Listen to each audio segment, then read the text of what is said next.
We got a couple. Here is Gabe Kidd chasing around a little kid. Look, he's just like healing on this little girl, chasing her around. How funny is this? I got the other kids like, whatever.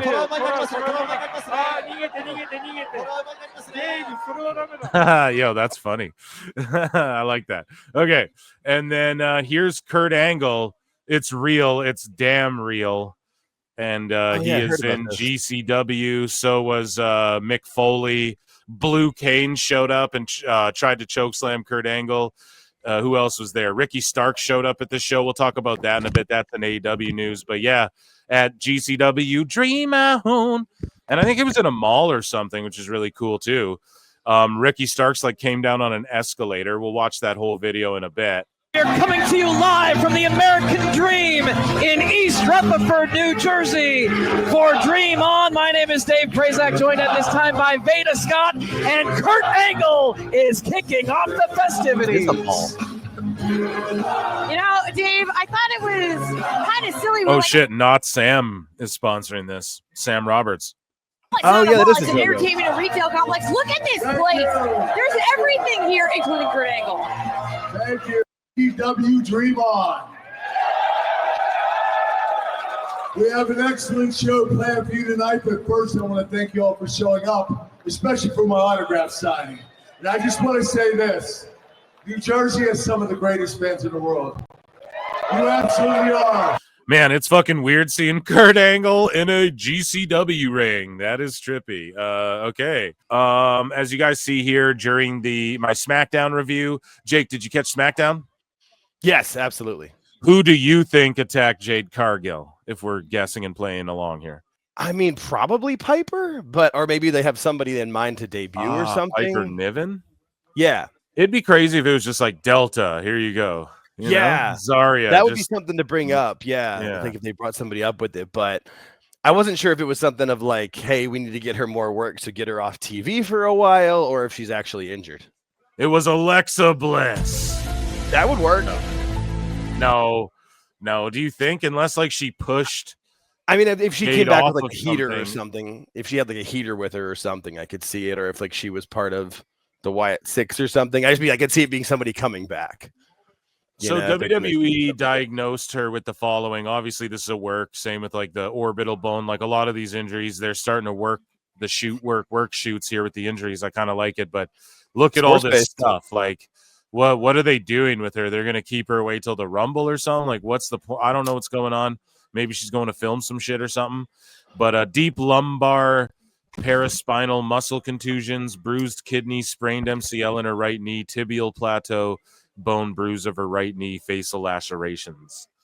So, I don't know, man. They're working it. I like it. And I see people saying it could be Naomi, it could be Bianca, who knows, but I'm here for this story. And now they got me because Jade was starting to fall off a bit with me. I was like, damn, she's got to get better in the ring or something.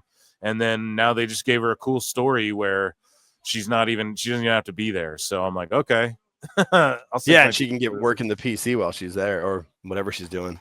Whatever, filming, I don't know. Okay, so B-Fab disclosed Brock Lesnar surprised her backstage during a SmackDown episode. And B-Fab says, who surprised me? I would honestly say Brock Lesnar. He surprised me because he's really nice and he's very soft-spoken, and I was not expecting that. I was expecting him to be just like, don't talk to me, no one look at me. And he was super nice. He came up to me and shook my hand and was like, hey, welcome. I was like, whoa, this is awesome. Just a little story to share. Logan Paul, WWE star Logan Paul sent a lookalike to an interview with BBC to answer questions about crypto accusations. Yes, what a good troll, man. He has been accused of promoting cryptocurrency projects without revealing that he had a financial interest in them. Shout out CoffeeZilla. And like, look at how bad of a Logan Paul impersonator this is. Jesus Christ. That's like Logan Paul. This dude looks old as shit, man. Yeah, so that's crazy. Shout out Logan Paul, I guess. I remember when that guy for Vice did that. Forget his name, but the British guy with the blonde hair. He sent a bunch of lookalikes that didn't look anything like him to a bunch of news sources a couple years ago for Vice. In chat, Brock Lobster. Yeah, Logan on meth, dude. AEW star Bobby Lashley has revealed his original plan to retire in WWE after 1 or maybe 2 years more in the company.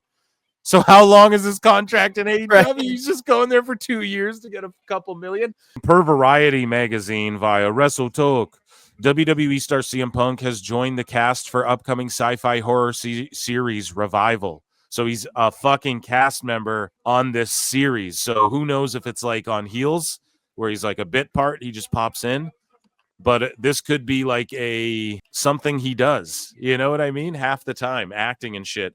But the synopsis is: on one miraculous day in rural Wisconsin, the recently deceased suddenly rise from their graves. So it's like a zombie flick or something. No. Actually, it goes on to say, but this is no zombie story, as the revived appear and act just like they once were.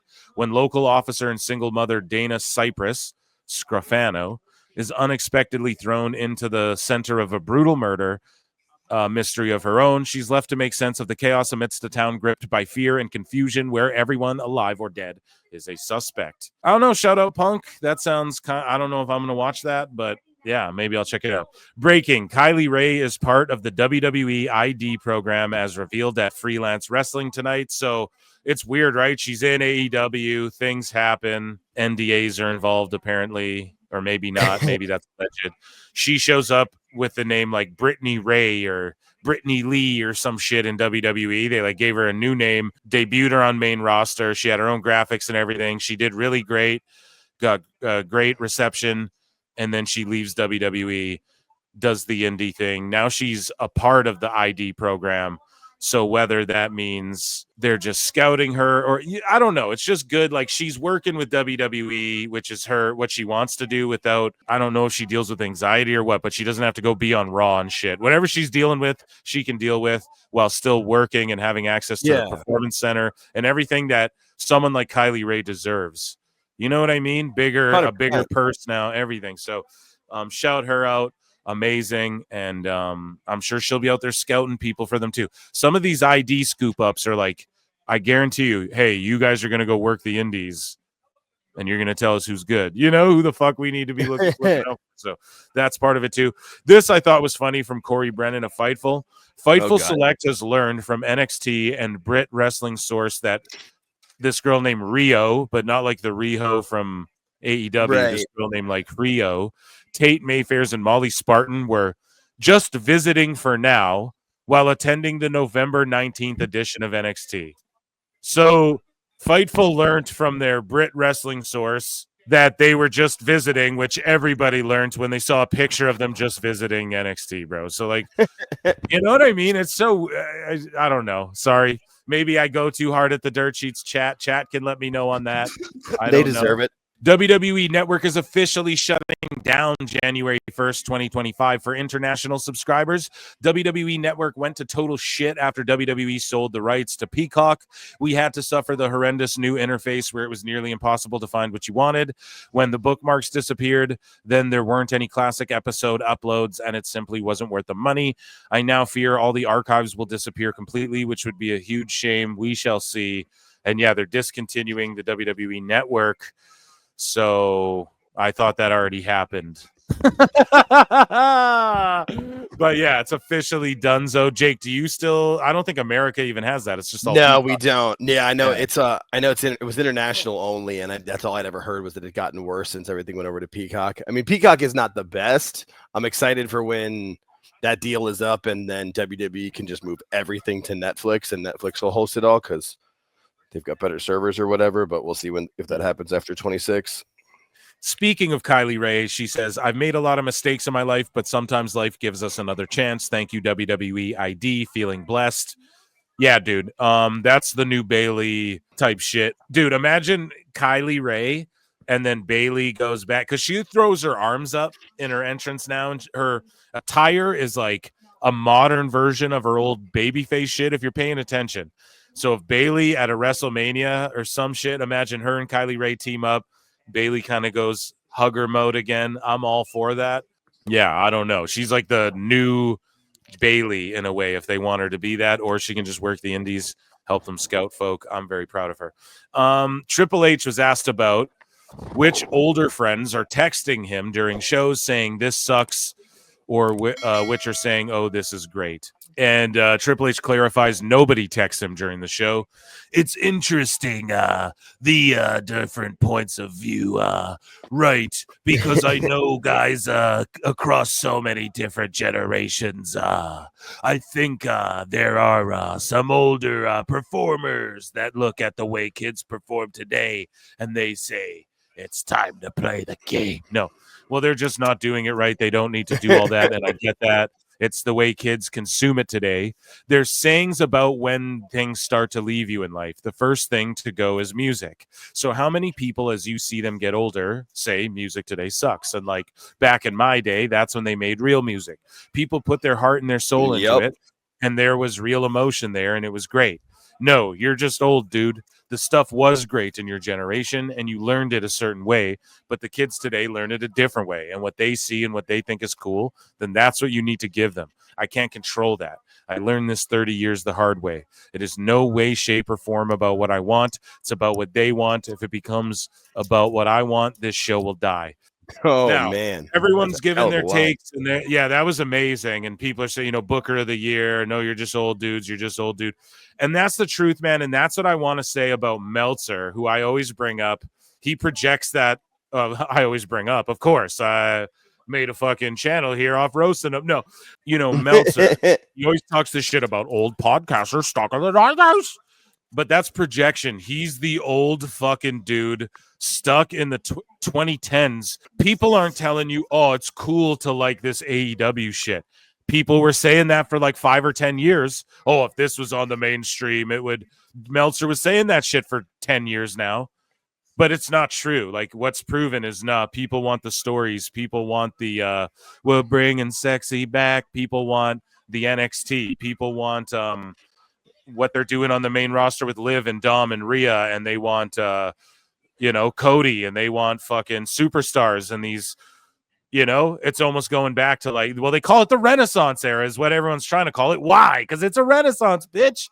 These dudes are all superstars and they're larger than life, and it's like a spectacle again, and that's what people are saying they want. So for a while there, and we experimented with it. AEW is that experiment, Like, hey, do the kids really think this is the cool shit? Yeah, man, it's all cool. Moxley, man.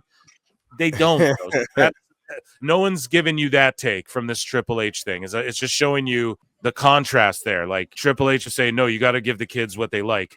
Meltzer would be like, oh, well, the kids like, if they like Will Ospreay.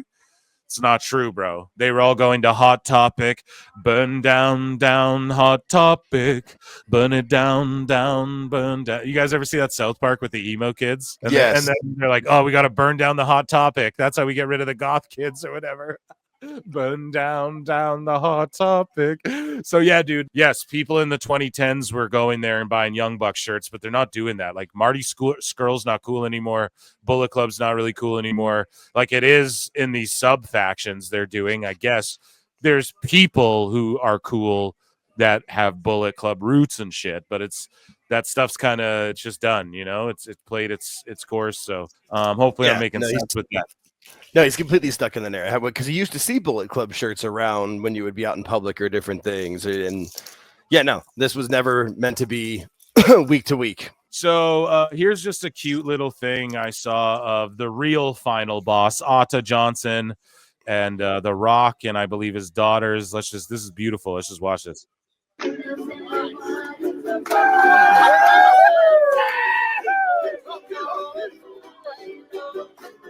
A real OG here, the real final boss, right?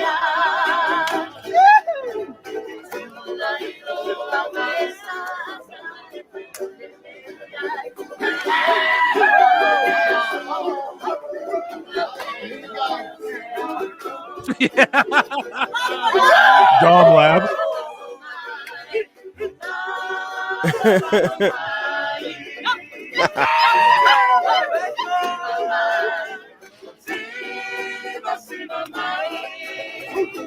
And Disney Animation, don't pull a fucking WWE and like clip. If this gets clipped, patreon.com/ProWrestleTimes.